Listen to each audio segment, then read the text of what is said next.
செங்கல்பட்டு மாவட்டம் தைலூர் ஏரி நிரம்பி உபரி நீர் வெளியேற்றும் கிராம மக்களுக்கு வெள்ள அபாய எச்சரிக்கை.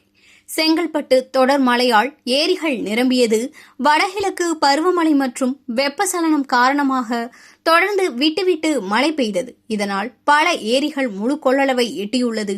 செங்கல்பட்டு மாவட்டம் திருப்போரூர் அடுத்த பையூர் பெரிய ஏரி தொடர்ந்து பெய்து வந்த மழையால் முழு கொள்ளளவை எட்டி உபரி நீர் வெளியேற்றப்படுகிறது. தையூர் ஏரி உட்பட பல ஏரிகள் கனமழையால் முழு கொள்ளளவை எட்டி உபரி நீர் வெளியேறி வருகிறது.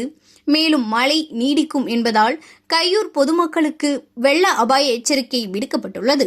டிட்வா புயல் காரணமாக செங்கல்பட்டு மாவட்டத்தில் மேலும் மழை நீடிக்கும் என்பதால் பொதுமக்கள் அச்சப்படுகின்றனர்.